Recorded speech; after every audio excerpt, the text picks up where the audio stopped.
Episode की शुरुआत होती है जब पेप्पा पिग अपनी मम्मी से पूछती है कि बेबी कब आएगा। मम्मी पिग प्यार से समझाती हैं कि अभी कुछ महीने बाकी हैं क्योंकि बेबी अभी बहुत छोटा है और धीरे धीरे बड़ा हो रहा है। पेप्पा और उसका छोटा भाई जॉर्ज पिग दोनों बहुत ही उत्सुक हो जाते हैं। उन्हें जानना है कि बेबी कितना बड़ा होगा और हर महीने उसमें कितना बदलाव आएगा। तभी डैडी पिग एक बड़ा सा तरबूज लेकर आते हैं और हंसते हुए बताते हैं कि जब बेबी पैदा होने वाला होगा तब वो लगभग इस तरबूज जितना बड़ा होगा। ये सुनकर पेप्पा और जॉर्ज बहुत खुश हो जाते हैं और तुरंत ही अलग अलग फलों का इस्तेमाल करके फ्रूट बेबीज बनाना शुरू कर देते हैं। कभी वे अंगूर जितना छोटा बेबी बनाते हैं, कभी गाजर जितना और कभी अनानास जितना बड़ा। इस तरह वे खेल खेल में समझने की कोशिश करते हैं कि बेबी हर महीने कैसे बढ़ता है। अब क्योंकि परिवार में एक नया सदस्य आने वाला है तो उन्हें एक बड़े घर की जरूरत महसूस होती है। मिस रैबिट उन्हें कुछ नए घर दिखाती है, लेकिन पेप्पा को अपना पुराना घर ही सबसे ज्यादा पसंद आता है। उसे अपना कमरा,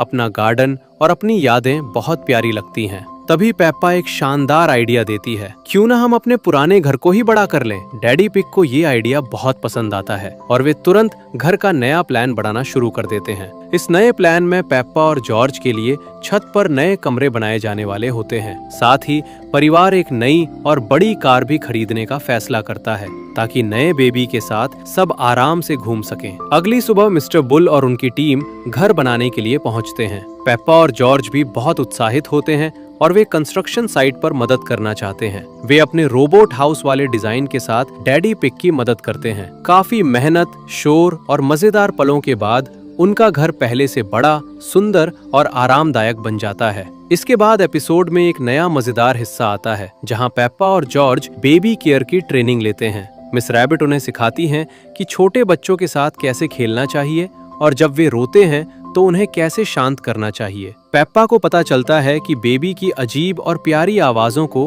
बैबलिंग कहा जाता है। जब बेबी रोता है तो उसे धीरे धीरे झुलाना चाहिए या कोई प्यारा सा गाना सुनाना चाहिए। पेप्पा एक बहुत ही दिलचस्प बात सीखती है कि वैक्यूम क्लीनर की आवाज से भी बेबी सो सकते हैं, क्योंकि वो आवाज उन्हें मम्मी के पेट के अंदर की आवाज जैसी लगती है। ये सुनकर पेप्पा और जॉर्ज बहुत हंसते हैं और खुद भी उस आवाज की नकल करने लगते हैं। फिर आखिरकार वो दिन आ जाता है जिसका सबको इंतजार था। बेबी के जन्म का समय नजदीक आ जाता है। पेप्पा और जॉर्ज अपने दादा दादी यानी ग्रैनी पिग और ग्रैंडपा पिग के घर रुकते हैं। ग्रैनी पिग उन्हें एक प्यारी कहानी सुनाती है कि जब मम्मी पिग पैदा हुई थी तब क्या हुआ था। तभी डैडी पिग का फोन आता है और वे खुशी खुशी बताते हैं कि एक प्यारी सी छोटी बहन आई है। ये सुनकर पेप्पा और जॉर्ज खुशी से उछल पड़ते हैं। अगली सुबह पूरा परिवार हॉस्पिटल से बेबी को घर लेकर आता है। अब सबसे बड़ा सवाल होता है, बेबी का नाम क्या रखा जाए। पेप्पा बहुत सारे मजेदार नाम सुझाती है, जैसे चॉकलेट और यहाँ तक कि बेबी डोर नॉब भी, लेकिन कोई भी नाम बिल्कुल सही नहीं लगता।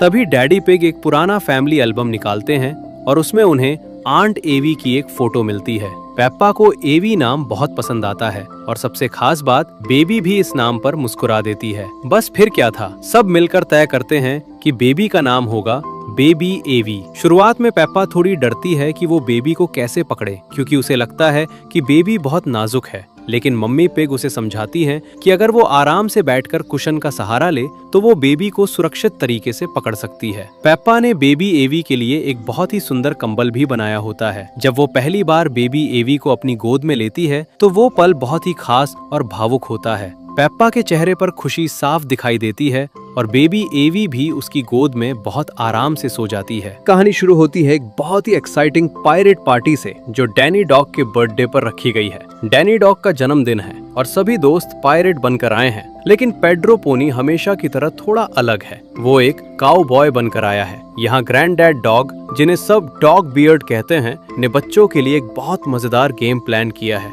वो बताते हैं कि उनका खजाना कैप्टन हॉग यानी ग्रैंडपा पिग ने चुरा लिया है। अब सभी छोटे छोटे पायरेट्स को ग्रैंडपा पिग के ठिकाने तक जाना है और अपना खजाना वापस लाना है। सभी बच्चे लाइफ जैकेट पहनकर नाव में बैठते हैं और एक शानदार एडवेंचर पर निकल पड़ते हैं। हवा चल रही है, पानी चमक रहा है और सबके चेहरे पर उत्साह साफ दिख रहा है। दूसरी तरफ ग्रैंडपा पिग अपने बगीचे में खजाने की रखवाली कर रहे हैं, लेकिन बच्चे भी कम चालाक नहीं होते। वे चुपके से बिना पकड़े गए खजाने तक पहुंच जाते हैं और उसे हासिल कर लेते हैं। जब वे खजाना खोलते हैं तो उसमें से निकलते हैं ढेर सारे चॉकलेट कॉइन्स। ये देखकर सभी बच्चे खुशी से झूम उठते हैं और डैनी का बर्थडे एक यादगार दिन बन जाता है। इसके बाद अगली कहानी में पेप्पा और जॉर्ज के लिए मम्मी पिग और डैडी पिग ने घर के गार्डन में ही एक ट्रेजर हंट रखा है। पेप्पा को एक पुराना मैप मिलता है, लेकिन डैडी पिग उसे उल्टा पकड़ लेते हैं, जिससे थोड़ी मजेदार गड़बड़ी हो जाती है। थोड़ी कोशिश के बाद उन्हें पहला क्लू एक बोतल में मिलता है।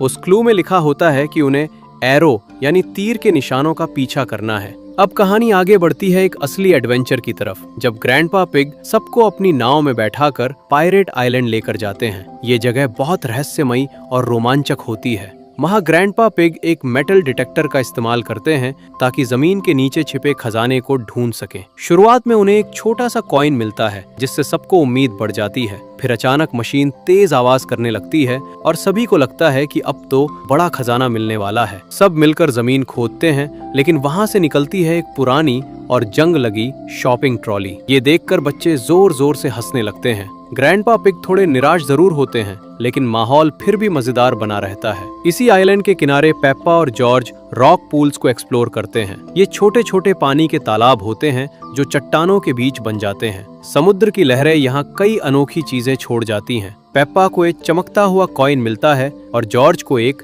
केकड़ा मिलता है। वो केकड़ा ग्रैंडपा पिग की उंगली पर चुटकी काट लेता है, जिससे सब हंस पड़ते हैं। इसके बाद पेप्पा और जॉर्ज खुद भी केकड़ा बनने की एक्टिंग करने लगते हैं और पिंच पिंच करते हुए एक दूसरे के पीछे दौड़ते हैं। उन्हें एक सुंदर सी सीप भी मिलती है, जिसे कान से लगाने पर समुद्र की आवाज सुनाई देती है। तभी जॉर्ज को एक फॉसिल मिलता है। ग्रैंडपा पिग बताते हैं कि ये बहुत पुराने समय का अवशेष है, जब दुनिया में डायनासोर हुआ करते थे। ये सुनकर बच्चे हैरान भी होते हैं और उत्साहित भी। अब कहानी पहुंचती है पेप्पा की फैंसी ड्रेस पार्टी में। पेप्पा एक फेरी प्रिंसेस बनी है और जॉर्ज एक डायनासोर। उनके सभी दोस्त भी अलग अलग रूप में आए हैं। सूजी एक नर्स बनी है, डैनी एक पायरेट, कैंडी एक विच और रेबेका रैबिट एक गाजर बनी है। सबके कपड़े बहुत ही मजेदार और रंग बिरंगे हैं। पेप्पा खुद को आईने में देखकर बहुत खुश होती है, लेकिन जॉर्ज अपने ही रिफ्लेक्शन से डर जाता है। जब बेस्ट ड्रेस चुनने का समय आता है तो पेप्पा पहले खुद को ही विजेता घोषित कर देती है, लेकिन डैडी पिग उसे समझाते हैं कि सभी को मौका मिलना चाहिए। तब पेप्पा रेबेका रैबिट को विजेता चुनती है, क्योंकि उसकी गाजर वाली ड्रेस सबसे अलग और यूनिक होती है। कहानी के अंत में हम देखते हैं ग्रैनी और ग्रैंडपा पिग का अटारी, जहां बहुत सारी पुरानी चीजें रखी होती हैं। वहां उन्हें एक पुराना रिकॉर्ड प्लेयर मिलता है। जैसे ही वो उसे चलाते हैं, एक पुराना गाना बजने लगता है। सभी लोग उस गाने पर डांस करने लगते हैं और पुरानी यादों में खो जाते हैं। इसके बाद पेप्पा अपनी दोस्त जोई जेब्रा के घर स्लीप ओवर के लिए जाती है। वहाँ सभी दोस्त मिलकर मिडनाइट फिस्ट यानी आधी रात को चोरी छिपे खाने का प्लान बनाते हैं, लेकिन उनकी आवाज से डैडी जेब्रा जाग जाते हैं। फिर वो बच्चों को डांटते नहीं, बल्कि उन्हें एक प्यारी सी लोरी सुनाते हैं। लोरी सुनते सुनते सभी बच्चे धीरे धीरे सो जाते हैं और सपनों की दुनिया में खो जाते हैं। तो दोस्तों, ये थे पेप्पा पिग और उसके दोस्तों के कुछ बेहद प्यारे, मजेदार और सीख से भरे पल। उम्मीद है कि आपको ये कहानी पसंद आई होगी। मिलते हैं अगली कहानी में, तब तक के लिए बाय बाय।